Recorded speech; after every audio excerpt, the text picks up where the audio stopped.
Сәлем достар, осындай керемет болып шығатын тағам жасаймыз. Ендеше бізге тауық еті, сәбіз, картоп, пияз және томат, қызыл бұрыш және сарымсақ бір штук.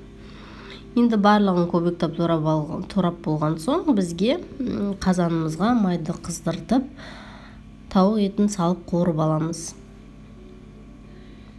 Жақсылап 2-3 минут қуырамыз, қыздар.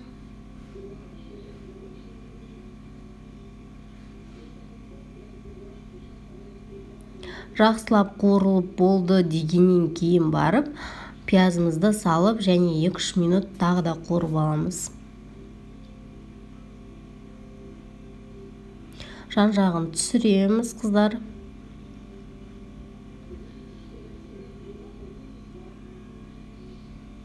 Ендігі кезек бізде сарымсақ пен қызыл бұрышымыз. Қызыл бұрышты мен кішкене ғана қостым.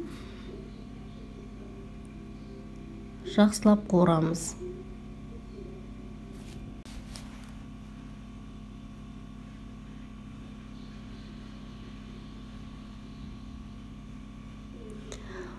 Қуырылып болды дегенде сәбізімізді салып, оны да 2-3 минут қуырып аламыз.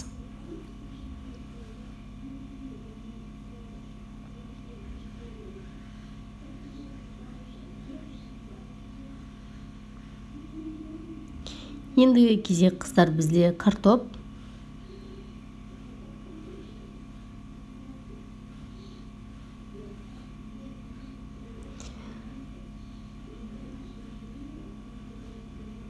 Жақсылап қуырып болған соң, енді қыздар бізге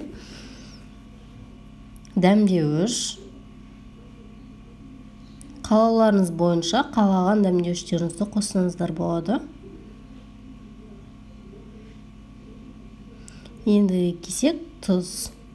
1 ас қасық тұз салдым.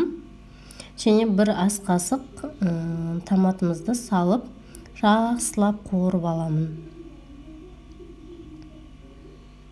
Қыздар, тауық етінің орнына кәдімгі ет қоссаңыздар болады.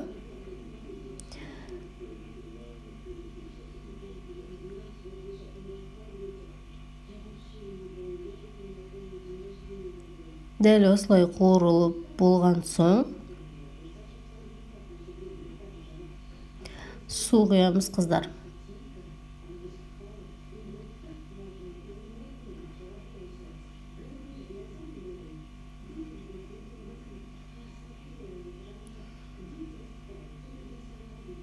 Енді суымыз жақсылап қайнасын. Мен 1 штук лимонның кесігін салып қайнаттым. Ендігі кезек бізде күрішімізді жақсылап жуып аламыз. Сосын барып қысып тұрған табада қуырамыз. Мінекей, мен барлығын бірден сала салған жоқпын, қыздар. Жақсылап қуырып, майға қуырсаңыздар өте керемет болып шығады. Сосын міне қараңыздар, күрішіміздің бетін кішкене жауып тұру керек суымыз. Вот, мінекей, қыздар. 15-20 минутта дәл осындай керемет болып күрішіміз пісіп шығады.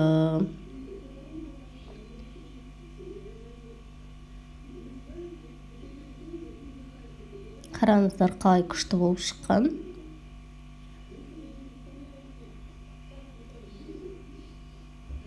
Астарыңыз дәмді болсын.